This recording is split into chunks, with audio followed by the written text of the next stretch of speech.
დღეს გადაცემის სტუმარი გახლავთ ანალიტიკოსი ვაჟა ბერიძე. ბატონო ვაჟა, დიდი მადლობა რომ მოგბრძანდით და ცოტა განყინებულსავით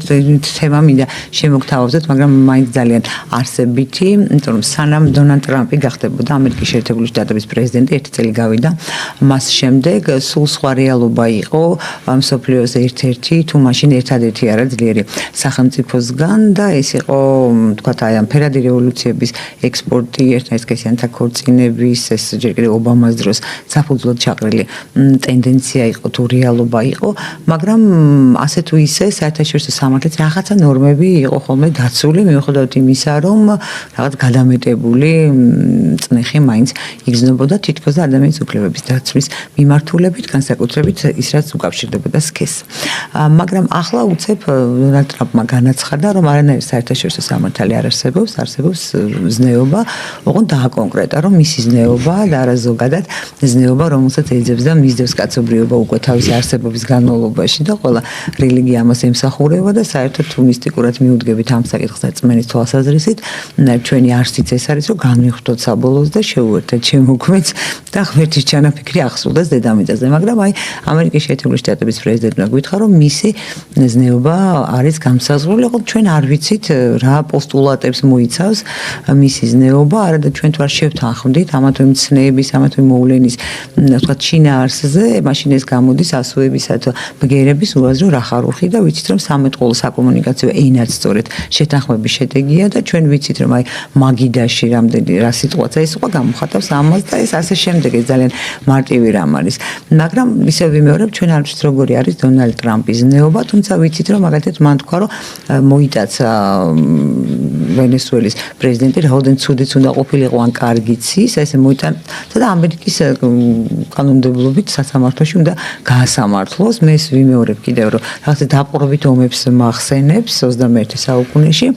რომელიც ასეც იყო ალბათ ამ მომენტამდე, მაგრამ მეტნაკლებად შეფუთული იყო ეს. შემდეგ აი ეს ჩვენი სამხრეთ კავკასიაც მოხვდა ეს ავად სახსენებელი თუ კეთილად სახსენებელი ზანგეზურის დერეფანი ტრამპის გზად მოხსენიებული მეფემზე ტრამპის მიერ, იმიტომ რომ ლუდოვიკომ თქვა კანონი მე ვარო და დონალდ ტრამპი უფრო შორს წავიდა და თქვა რომ ზნეობა ეს მე ვარო. უკვე თქვა რომ იქიდან 26% სომხეთს დარჩება, 78% არისო ამერიკის შეერთებული შტატებისო, თუმცა ჯერ იქ არაფერი ამოქმედებულა და რომ იტყვიან ღვინო არსად იყო ეშმაკებით იქებს ალბობდნენ, უფრო რბილად ვიტყვი, ბავშვი ჯერ არ დაბადებულიყო და აბრაამს არ ქმევდნენო. მოკეთ რატომ უნდა ემსახურებოდეს ყველა ეს რატო ითქვა ესე გადაჭრით არა თუ ამერიკის შეერთებული შტატების ინტერესს, არამედ ტრამპის ინტერესებს, როგორც ის ხედავს და რა არის ბოლოს და ბოლოს ეს ტრამპის ზნეობა და რისთვის უნდა ვიყოთ მზად ჩვენ ამ ზნეობის ფარგლებში. მოგესალმებით, მივესალმები ჩვენს მსმენელს და მაყურებელს. მადლობას მოგახსენებთ, რომ მომიწვიეთ. ძალიან რთული ვითარება ჩვენს ირგვლივ და კიდევ უფრო ართულებს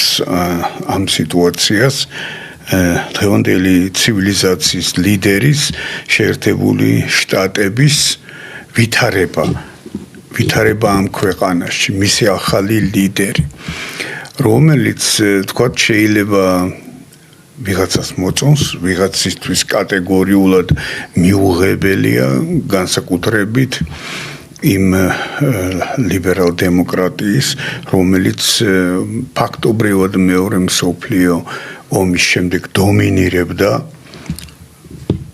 ბევრ კონტინენტზე ძირითადად და აი ასეთი ასე ვთქვათ რთული ვითარება შექმნა ჩვენს ირგვლივ, მაგრამ არსებითად ეხლა ჩვენი ამოცანა არის როგორმე გავიგოთ რა ხდება და ფეხი აუწყოთ მოვლენათა განვითარებას. აქ მე ჩვენში გულისხმობ ქართულ ხალხს და საქართველოს მე გულისხმობ ჩვენზე როგორ აისახება ეგ არის ჩვენთვის არსებითი და მთავარი და ვითარებაში გარკვევა საკმაოდ რთულია. რამდენადაც ტრამპი ეს არის ეპოქალური მოვლენა,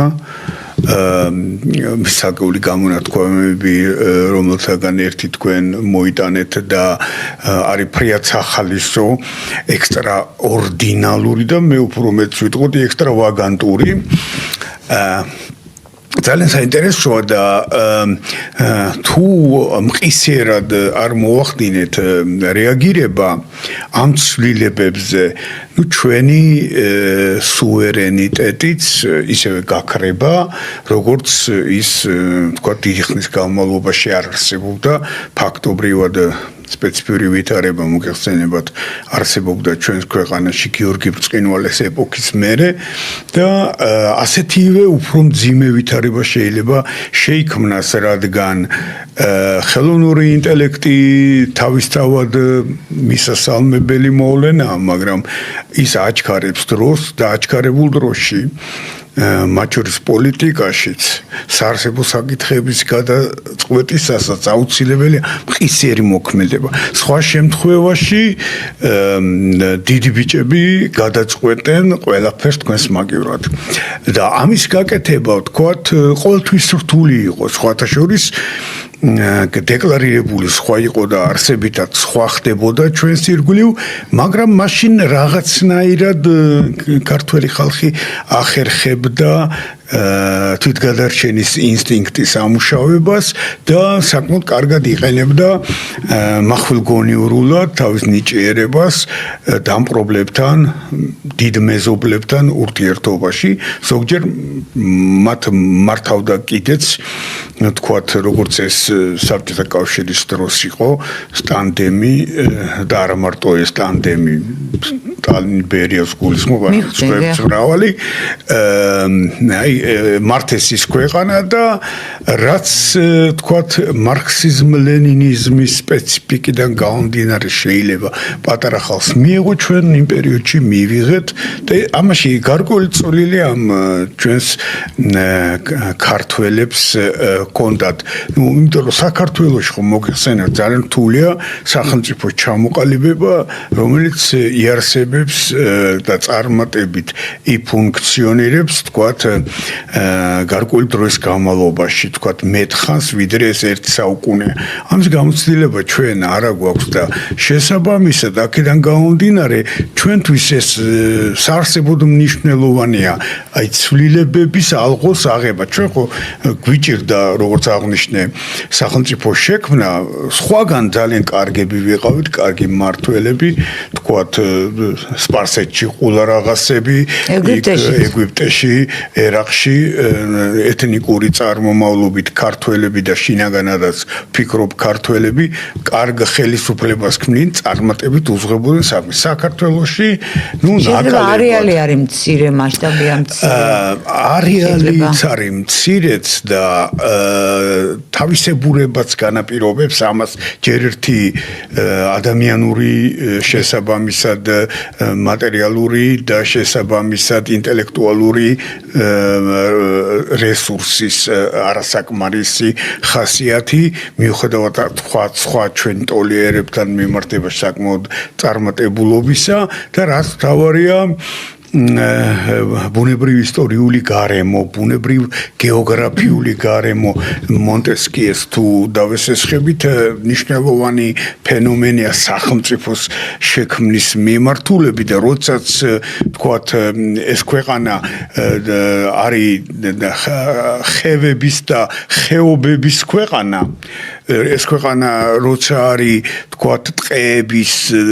მთების და ჭაობების ქვეყანა ეს თავისთავად კარგია რომ აფრთხობს და აშინებს მტერს ასეთი სიტუაცია რო არის ჩვენს ქვეყანაში მაგალითად თემურლენგი თავისი 8 ლაშქრობის მიუხედავად ხოლმე ერთხელ გაბედა და გადავიდა დასავლეთ საქართველოში იმიტომ რომ ტყეების ეშინო და მე ვფიქრობ და ასეთი ვითარება როდესაც არის სახელმწიფო შექმნა ძნელია შესაბამისად ჩვენ ვითვალისწინებდით რა ხდებოდა სამეზობლოში თქვათ არაბებისთან დაკავშირებით არაბები ყარად ისხდნენ თბილისში, იქეთ სამეფო კარი ქუთაისში სხვას ფიქრობდა და ცდილობდა ვითარების შესწავლას, გამოყენებას და ასე თქვათ ვითარების გამოსწორებას მე სხვა რამე იყო ოსმალები ადრევე სპარსები და საერთოდ ძველი წელთაღრიცხვის მე-5 საუკუნიდან ახალი წელთაღრიცხვის მე-5 საუკუნემდე აღმოსავლეთ საქართველოში და საქართველოსთან მიმართებაში ასევე დასავლეთთან დომინირებენ ირანელები, სპარსელები და იქ არსებული სიტუაცია. ამიტომ ჩვენ თუ ძალიან მნიშვნელოვანია რა ხდება მეტროპოლიებში და თუ ეს მეტროპოლია რა ხდება დიდ მეზობლებთან, რომ ჩვენ კარგად გავიაზროთ ჩვენი საკეთებელი. ახლა მართალია შტატები არ არის ჩვენი მეზობელი, მაგრამ ის არის ჩვენი სტრატეგიული პარტნიორი და ამ ქვეყნის მეთაური რომელიც მოვიდა საოცარი ლოზუნგით და მე ვიტყოდი დევიზით Make America Great Again და აი თითქოს და დავნეულება იყო მათ შორის ანუ ერთ პოლუსიანი იგულისხმებოდა მსოფლიო ისე ამას ვამბობ სწორედ რომ აი თითქოს ახლა დავნეულება შეინიშნებოდა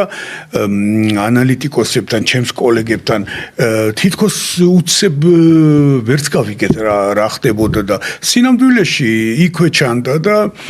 ამის შესახებ არაერთგზის მithქვამს როგორც ერთ მოქალაქეს და ერთ სპეციალისტს ამ მიმართულებით რომ ეს იყო გლობალიზმისნაირი სახეობა. ბევრს ეგონა რომ ეს დომინირებაზე ეროვნული სახელმწიფოს გაძლიერება შეუდგებოდა რა თქმა უნდა ბევრს ეგონა რომ მიმართავდა მთელ პოტენციალს შიდა პრობლემების მოგვარებისკენ და ეს დომინირება დამთავრდებოდა და ახდებოდა თქვათ პუტინის ოცნება მრავალპოლუსიანი მსოფლიოსთან მიმართ დებით რასაც ხოდაშურის პუტინს არავინ არ კითხა რომ რას ნიშნავს ეს მრავალპოლუსიანი მსოფლიო ახალ გადანაწილებას მსოფლიოს გავლენის სფეროებად ამ პოლუსის გარშემო რა ხდება იმიტომ რომ ჩვენც პოლუსი ვართ და აგერ გამობრძანდა ამ დღეებში პატივცემული დუგინი და მოგვახსენა რომ რა ის სუვერენიტეტი სომხეთის, აზერბაიჯანის, საქართველოს, იქეთ ცენტრალური აზიის ქვეყნები ეს ყველაფერი ჩვენ უნდა დავანგრიოთ თუ გვინდა რომ დავრჩეთ როგორც ძლიერი ქვეყანა არსებითი მოთამაშე და ის ესე კიდე უნდა შემოვიერთოთ და ვიბატონოთ ამ რეგიონებზე და ნუ ერთ-ერთი იდეოლოგია ხა დღევანდელი რუსული სახელმწიფოს თუ ამერიკის შეერთებული შტატები უნდა იბატონოს ჩრდილოეთსა და სამხრეთ ამერიკას რატო არ უნდა იბატონოს რუსეთმა მე არ მომწონს არც ის ბატონობა არც ეს ბატონობა მაგრამ ეგეც ძალიან საერთო აი კოსოვოს ვარიანტია არა რომ ჩვენ ვაღიარებთ კოსოვოს მაგრამ ამას კავშირი არ აქვს ცხინვალთან და აფხაზეთთან როგორ არ აქვს კავშირი და აღმოჩნდა რომ ქონდა კავშირი და მრავალშრიანი თემა ეხა იქით იგივე ირანთან ეხა როგორ შეიძლება ვიყო ირანის მხარეს ან რუსეთის მხარეს გამომდინარე მოცემულობიდან გამომდინარე ისტორიული წარსულიდან მაგრამ ხوارსებს კიდე რაღაც ობიექტურობა და სიტუაცია ობიექტურად შეფასება ვინ ეკითხება ვიღაცას იქ რა ხდება ეხა მეზობელი რომ ჩაერეთ ჩემს სახლში რა ხდება ხო დაახოთ ესე რა თქმა უნდა დამძერად ტრამპი არის ძალიან უწრფელი ადამიანი ის ამბობს რომ მე თქვენ უნდა დაგხარკოთ ყველანი და ისე უნდა იყოს თქვენ სახლებში როგორც ის ამას პირდაპირ ამბობს ის არ ალამაზებს ამას დემოკრატია ადამიანის უფლებები და ძირითადი უფლებები და თავისუფლებების ლამაზ-ლამაზი სიტყვები რო წერია სხვადასხვა დეკლარაციაში ხო ის ამბობს არ არის ასე ტრამპი ეპოქალური მოვლენა ცალსახად ეხლა როგორ განვითარდება მოვლენები მიიყვანს თუ არა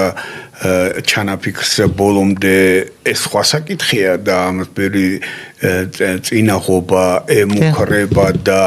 მიუხედავად იმისა რომ დასავლური ცივილიზაციის მეწინავეობის გადარჩენას ცდილობს რაც არ უნდა თქვას სხვა საკმაოდ გავლენიანმა აქტორებმა პოლიტიკის არენაზე თქვათ მეცნიერებმა ის გადარჩენას ცდილობს და ვინც თქვათ ამას ვერ ამჩნევს ცდება რადგან ეს არის ძალიან მნიშვნელოვანი საკითხი და თემა იმდენად რამდენადაც მიმართვა რესურსების საკუთარი პრობლემებისკენ როგორც ბერს ეგონა არ აღმოჩნდა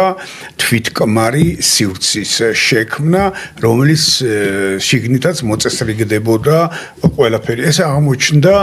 გლობალიზმის, როგორც ჩვენ სხვათა შორის მე მგონი თქვენთან ინტერვიუში ჟურნალ თბილისელებისთვის აღვნიშნეთ თავის დროზე, ეს აღმოჩნდა გლობალიზმის ნაირსახეობა. ტრამპიზმი არსებობს ასეთი ფენომენი, ახლა უკვე გამოიკვეთ, ეგ არის გლობალიზმის ნაირსახეობა და შეერთებული შტატების გლობალურ დომინირებას გულისხმობს. ის ვარიანტი, რომ აი თქვათ ჩვენ მივხედოთ ჩვენ თავს, ეს არის ერთი მხარე. ტრამპის ყველა გამონათქვამი თვით უარყოფა წინა დღის ნათქვამის, ხო? ესეც სპეციფიკა ახლა ვერ გეტყვით. შეიძლება იმიტომ რომ გვაბნევს ან ჩვენ რა უნდა გვაბნევს ამას ვამბობდი სწორედ ახლა რამდენად მისდევს იგი ბისმარკის სიბრძნეს, რომ ყველაზე კარგი პოლიტიკა არის მერყეობის დიპლომატია და მერყეობის პოლიტიკა, ამბობდა თავის დროზე ბისმარკი, ის მერყეობის პროცესში ჯერჯერობით შედეგებს აღწევს. რაც თქვა, იმას მიაღწია კიდეც. დაუშვათ სადღაც ერთ კვირაში მოსვლიდან პანამაში უზრუნველყო პანამის არხთან, მისასვლელთან და გამოსასვლელთან ჩინური ნავმისადგომების პანამის სახელმწიფოს ხელში გადასვლა, რაც ჩავიდა რუბიო პანამაში, შემდეგ აი უკვე თქვათ აქტიურად დააყენა საკითხი გრენლანდიის. გრენლანდია იმდენად რეალური კონკრეტული სტრატეგიული საჭიროებების ალაგი არ არის. გრენლანდია იქნება გამოხატულება იმისა, რომ შეერთებული შტატები დომინირებს,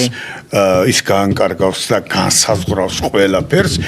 იმიტომ რომ ახლა რაც არ უნდა უკმაყოფილებას გამოხატავდეს ეს უსუსური ევროპული დიპლომატია და პოლიტიკური წრეები, რომ აი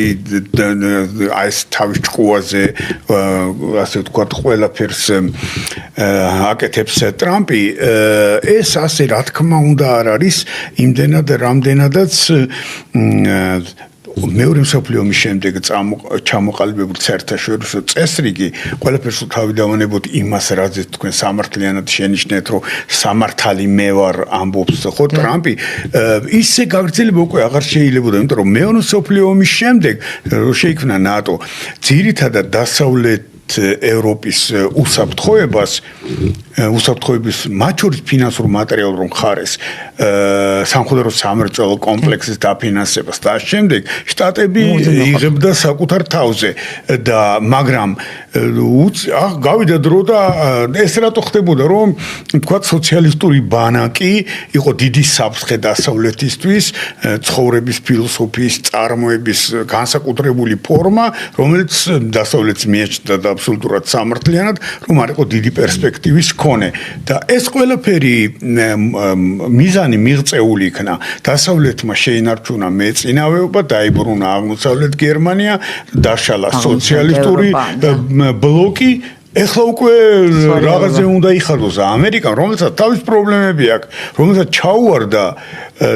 დეინდუსტრიალიზაციის სტრატეგია, ძალიან წამგებიანი აღმოჩნდა მისთვის და ეხლა უნდა მოხდეს რაღაცა სხვა და ამხელა სამხედრო ხარჯები, მაშინ როდესაც ევროპაში საკმაოდ წარმატებული ეკონომიკები ფუნქციონირებს, გერმანია, საფრანგეთი, ბრიტანეთი, რომელიც გავიდა ევროპიდან, თქვა ცალკე არის იქ და ამ დროს ეს უმეტეს შტატებს სერიოზული პრობლემები აქვს და აღმოჩნდა, რომ ევროპასაც სერიოზული პრობლემები აქვს. მისი ეკონომიკა იაფ ენერგორესურსებს ემყარებოდა და ეყრდნობოდა, რომლის ჩანაცვლება მყისიერად ეკონომიკის დაუზიანებლად არ აღმოჩნდა შესაძლებელი. ბატონო, ძალიან დიდი ბოდიში რეკლამის გამო მცირე ხნით უნდა შევწყვეტოთ, ჩვენ მალე დავბრუნდებით, დაგველოდეთ. ჩვენ დავბრუნდით ეთერში, განმაგზავნებთ საუბარს ჩვენ სტუმართან, ანალიტიკოს ვაჟა ბერძესთან. ბატონო ვაჟა, გრენლანდია ახსენეთ და დანიამ შეიყვანაო, გავრცელდეს ინფორმაცია. რაღაც შეიარაღებული ძალების ნაწილი გააძლიერა კუნძულზე, ასევე წვნებში, სამხედრო წვნებში, რომლებიც ჩატარდება გრენლანდიაში, საფრანგეთი მიიღებს მონაწილეობას და მე ვერ მივხვდი ეს რატო გამამაცდნენ ევროკავშირლები უკრაინის ომის ფონზე, ესე აშკარად რაღაც იქ არ მომაცობენ და ეს რაღაცა ფასადის შესაქმნელად არის, თუ რაღაც შეებრძოლებიან ამერიკის შეერთებულ შტატებს, რომ ტრამპი ამცირებს ძალიან რა, ამცირებს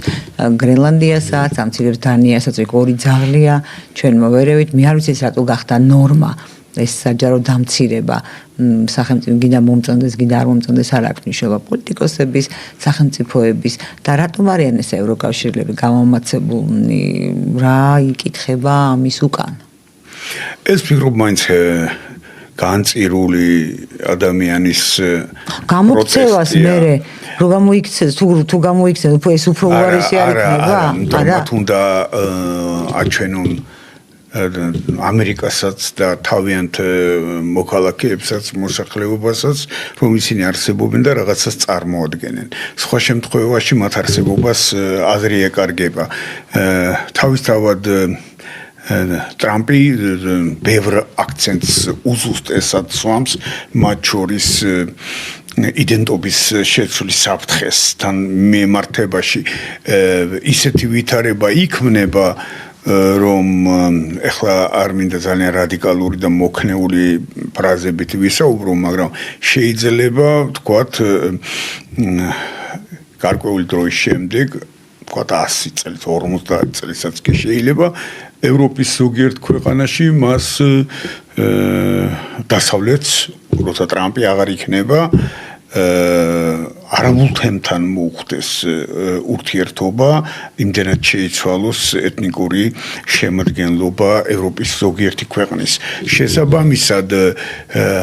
ტრამპი წინ უსწრებს მოვლენებს და პროგნოზირებს ძალიან არასახარბიელო და ტრაგიკულ მომავალს ევროპის ქვეყნებისთვის. ეხლა როგორ შეიძლება რომ ევროკავშირი სამხედრო თვალსაზრისით წინ აღუდგეს ისეთ ვეშაპებს, როგორც შეერთებული შტატებია, რუსეთია და კიდევ სწრაფად მზარდი ჩინეთია, როდესაც ვთქვათ გერმანიას ფაქტობრივად არ ყავს შეერაღებული ძალები. იმიტომ რომ მეორე მსოფლიო ომის შემდეგ მას შეზღუდვები დაუწეს და ეს შეზღუდვები დღემდე ძალაშია. აქედან გამომდინარე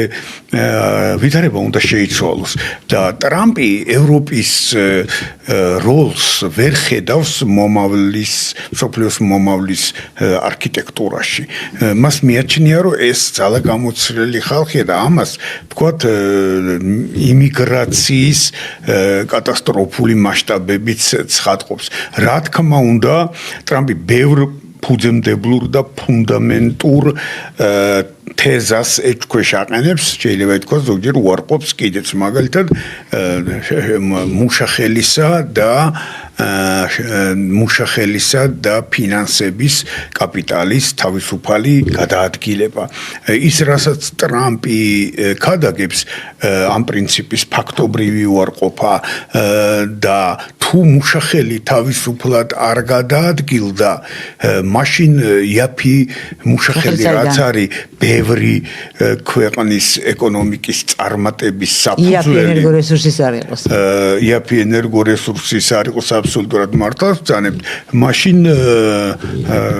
როგორ უნდა ჩანაცვლდეს ესა. ჩინეთის სასწაული ეხლა ჯერ კიდევ ამაზე ცოტას საუბრობთ და ფიქრობთ ჩვენ დაფუძნებულია თქვათ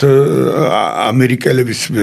დეინდუსტრიალიზაციის პოლიტიკის გაუაზრებლობაზე ბოლომდე ერთის მხრივ და მეორეს მხრივ იაფი მუშახელის ფაქტორზე, რასაც რა თქმა უნდა თან ერთვის ჩინელების შრომის მოყვარეობა და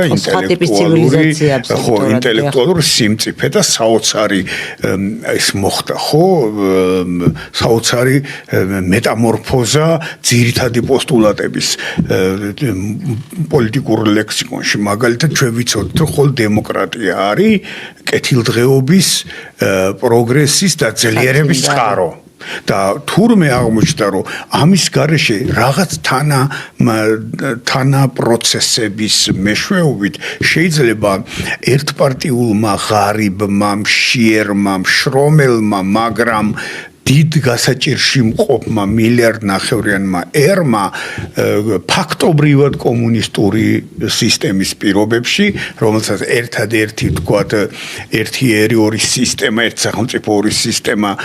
აძლევს გარკვეულ იმპულსებს, შეძლოს ის, რომ მეორე ეკონომიკა ჩამოყალიბდეს და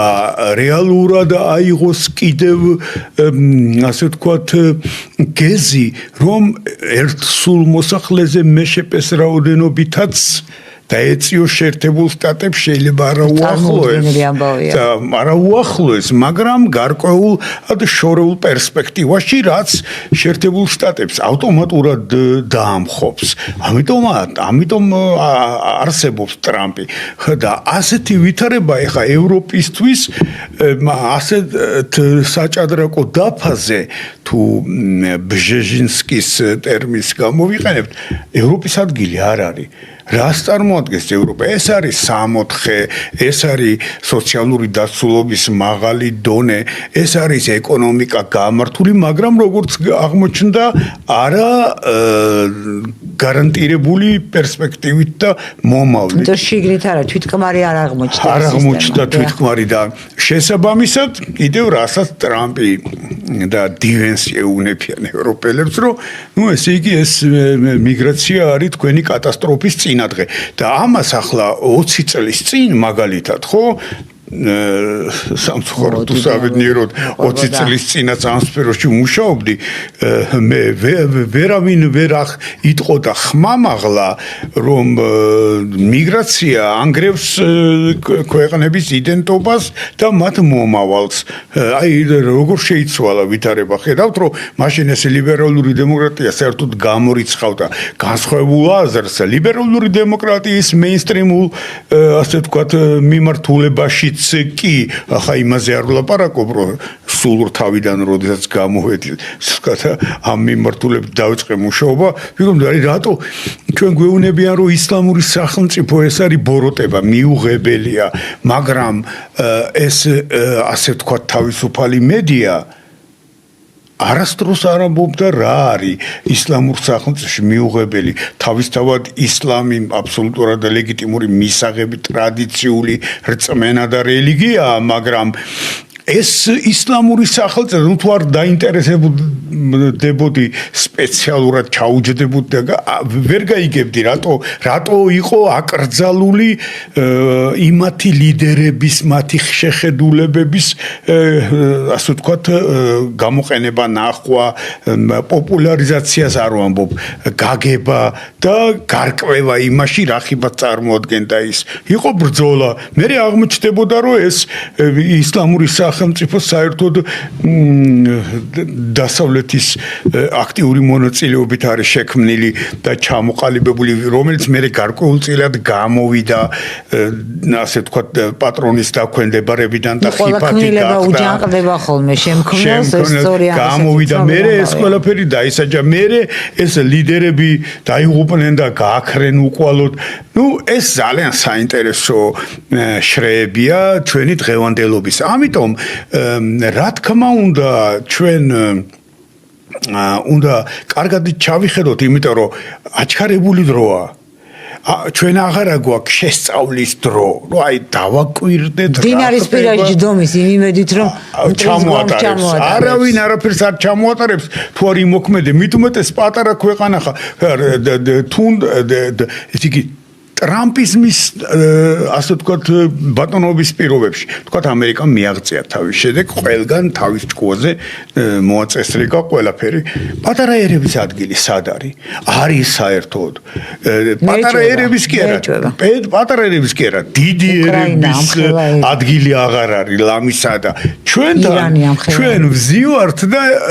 იმით ვართ დაკავებული, რომ პროტესტი უნდა გააგრძელდეს რუსთაველზე თუ არა. ცეცხლი ოლიგარქიას. ცეცხლი ოლიგარქიას იქეთ ხელისუფლება გვეუბნება, რომ აი რა დემოკრატია, აგერ დავჯდები მე და ვთქვათ 4 პრემიერ-მინისტრს დავნიშნავ, მე 2-ს დავიჭერ, 2 არ ასე ვთქვათ აღმოჩნდება ჩემთვის სარგებლის მომტანი, მაგრამ აი მე-5 კარგი მართლა კარგი პრემიერია. ხოდა შეგატნებაში ხა ცოტა მას არ ეხება, მაგრამ კი უნდა ვთქვა ესეთი რამ ვინ დაადგინა საიდან მოიტანეს რომ ხალხის მიერ ეს ცოტა არ ეხება ჩვენ თემას მაგრამ ესეც საქმეა ხო რომ აი ერთი კაცი რო დაждდება და დანიშნავს ეს უფრო არ გაამართლებს ვიდრე ის არჩევნებზე რომ მივა მოსახლეობა რომელსაც წარმოდგენა არ აქვს ვის ირჩევს და ცხოვრებაში არ წავეხა ცუდ რა არაპოპულარულ რამე არ წაუკითხავს და რატომღაც იმისი არჩევანი იქნება 100%-იანად მართებული. მე საერთოდაც უკვე ეჭვი მეპარება, კარგახანია მეპარებოდა ეჭვი არჩევნები ეს არის ჩვეულებრივი ფარსი, იმიტომ რომ ვითომ ეს დემოს აქვს კრატიაზე, ანუ ხელისუფლებაზე ზემოქმედებისთვის რაღაცა საშუალება სინამდვილეში ყველა ქვეყანაში ეს ფასადურია, ჩემი აზრით, ამდენად ის ფაქტი რომ ახლა ხალხი თავის უმრავლესობით აირჩევს იმას ვინც გამართლებს და ერთი კაცი ვერ დანიშნავს იმას ვინც გამართლებს მე უკვე ვეღარ ვეთანხმები შეცვლილი პოლიტიკური და საერთაშორისო ვითარებიდან გამომდინარე რეზონულია თქვენს მიერ შენიშნული კანონზომიერება შეიძლება ითქვას მაგრამ რეალურად აი როგორ არის საქმე რომ ეხლა ერთი მარქსისტი მოაზროვნის არ იყოს თეორია ჩემოკარგო უფერულია ძლეთამძლეა ხოლო ცხოვრების მარადმწვანე მარადიული ხე ესე იგი პრაქტიკა მაჩვენა რომ ეს დემოკრატია ფრიად ჩიხური აქედან გამომდინარე თქვი ხა ეს მედია და არა იმიტომ რომ მეც ეს დავადასტურებ ფრიად ასეთია ამას თქვათ ჩერჩილი იმით ამართლებდა რომ უკეთესი არაფერი შექმნილა და მოდი ამიტომ უცდიათ კი შექმნა უკეთესი არც ვერც მოკლედ გიპასუხებთ შესაბამისად მე ამ შემთხვევაში ძალიან მიყვარს უკან გადახედვა სადაც თქვათ სოლონი იწყებდა თავის დროზე ძველ საბერძნეთში დემოკრატიას და მე ვთქვათ ძალიან საინტერესო მიყვარს მე ამ პასაჟის დამოწმება ხშირად რომ აი მაგალითად პელოპონესის ომების აღმწერი თუ კი დიდე ხო ის ამბობს რომ ვერ იტყვი რომ დემოკრატია არის აბსოლუტურად მისაღები და კარგი მაგრამ აი თუ მას ოლიგარქიით გავაზავებთ იმიტომ რომ სპარტელები ოლიგარქიული ეს გაგვიკეთებია ჩვენ და ესენი კი გამობენ ცეცხლი ოლიგარქიას ეხლა ჩვენი ფრიად ასე ვთქვათ საჭოჭომანო პოზიცია იმიტომ რომ მე ძირითადად ასე ჩამოყალიბდა და ასე იქნა რომ ჩემ ფუნქცია როგორც ანალიტიკოსის ხელისუფლების კრიტიკა ძირითადად და რა თქმა უნდა ოპოზიცияსაც მაგრამ უფრო და ამას ვაკეთებ კიდე შეძლების დაგვარად ხო მაგრამ მეორეს ხრივ ხო ამ შემთხვევაში ფაქტობრივად გამოგვდის ოლიგარქიის ელემენტებით ჩვენი დემოკრატიის დახუნძვის გამართლება, მაგრამ ჩვენ ხალხთან ერთად უნდა ვივილაპარაკოთ. ჩვენ არ გამოგდის ჩვენ ვეფუძნებით ისტორიულ გამოცდილებას. რა თქმა უნდა, რომ ყველა გადაწყვეტილება იყოს შეჯერებული თვალსაზრისის გამოხატულება. მაგალითად, აი ჩვენი პოზიციის სისუსტე თქვენს მიერ ინიციირებულის რა არის, რომ აი ვინ თქვა რომ ერთი კაცის მმართველობა ნაკლებად ეფექტური შეიძლება აღმოჩნდეს ვიდრე დემოკრატიული მმართველობის. იმ ერთ კაცს ვინ არჩევს, იმ ერთ კაცს ვინ ადგენს, იმ ერთი კაცის პრეროგატივებს და უფლებამოსილებებს და ლეგიტიმურობას ვინ განსაზღვრავს. ფორმალურად კვერის დაკვრის მაგალითი ჩვენ გვაქვს ასეთი რუსეთში ხო? ეხლა ვინ იტყვის რომ პუტინი არჩეული არ არის. პუტინი არჩეულია, მაგრამ როგორ არის არჩეული? აი აქ ჩიხში შევდივართ მე და თქვენ და ამ ჩიხიდანაც გამოსავალი ჩვენ უნდა ვიპოვოთ. ოღონდ ამის გაკეთება ერთ საათიან გადაცემაში ნამდვილად არ შეიძლება. ბატონებაშე კი გაწყვეტინებთ, მაგრამ აი პუტინის ამბავში რომ ჩიხში ვართ ეს ნაკლებად მაწუხებს. მე უფრო მეტად ის მაწუხებს იმათ ლეგიტად აი შექმნილი მითხრება თქვენ ბძანეთ რომ ჩვენ უნდა ავყვეთ დროს და რაღაცას ვისარგებლოთ მომენტით და რაღაც გადაწყვეტილება მივიღოთ. როგორ 100 რჩეული გოგო ბიჭი გაუგზავნოთ ამას ახლა უწირებულად ვამბობ და პირობითად რა თქმა თქმა უნდა, რაღაც ხარკი ძღვენი გაუახლოთ, თუ როგორ წარმოგიდგენიათ თქვენ, რომ აი ამ დიდი ბიჭების თუ ვეშაპების თუ ტიტანების თუ რა ვიცი მე რაღაც მისტიკური არსებების თუ ღმერთების ორთაბრძოლაში თუ ნახევრად ღმერთების ჩვენ შეგვიძლია რამენაირად რაღაც ცვლილების შეტანა თუ მათ გადაწყვეტილი აქვთ რომ თქვათ არ უნდა არსებობდეს ახლა ცუდრამეს რომ ჩვენ რა შეგვიძლია გავაკეთოთ ჩვენ შეგვიძლია ვიბრძოლოთ და ვიყოთ თანმიმდევრულები აი ვიბრძოლოთ როგორ აი რას გულისხმობთ თუ დავაზუსტოთ თანმიმდევრულები შევარჩიოთ ლიდერები რომლებიც წინ გაგვიწევებიან სათანადო მიზნებისკენ მაგრამ ეს ლიდერები არ უნდა იყვნენ ალტერნატივოები მე მაინც თუ გიდიდეს არ დავეთანხმები და ოლიგარქით გაჩერებული დემოკრატია ვერ იმუშავებს მართალი რო გითხრათ საბოლოოდ მიუხედავად იმისა რომ პარადოქსული ამბავია რომ ის რაც ივანიშვილმა შექმნა საქართველოში მუშაობს და ბევრჯერ და ბევრგზის ის მუშაობს ასე თქვათ ქვეყნის ეროვნული ინტერესების შესატყვისად ეს ძალიან საინტერესო და მნიშვნელოვანი თემა სხვა მხრივ მაგალითად თქვენ წარმოიდგინეთ რომ დაუშვათ ის მოარული ხმები რაზეც აპელირებს ხელისუფლება რომ ჩვენ ჩართულიყავით საომარ ოპერაციებში რეალურია ეხლა ჩვენ ამ სიტუაციაში რა მდგომარეობა გვექნებოდა ჩვენ ვიქნებოდით გასულები პარტიზანულ ბრძოლებში ტყეებში და დაველოდებით დასავლეთ დან დახმარებას თუ ეს ასე განვითარდებოდა თუ რას მოვიმოქმედებდით ხედავთ როდესაც ჩვენს გარშემო რა საოცარი ამბავი ხდება ხო ზანგეზურის კორიდორი იხსნება რომელიც როგორც ცალკეული ანალიტიკოსები დასავლეთიდან მიუთითებენ არის ახალი ცენტრი დასავლეთსა და აღმოსავლეთს შორის ურთიერთობების და მისი მიზანი სულაც არ არის თქვათ ახლა გუშინ წავიკითხე სულაც არ არის რომ დაუშვათ რაღაცა ეკონომიკური სარგებელი მიიღოს თქვათ მე წავიღებ ცოტა ტრამპი ეუნება რა ეს ჩემი გზა რომ მინდა გავატარო ზანგეზურზეო ამას სომხები გააკონტროლებენ უბრალოდ მე აი იქ მაინტერესებს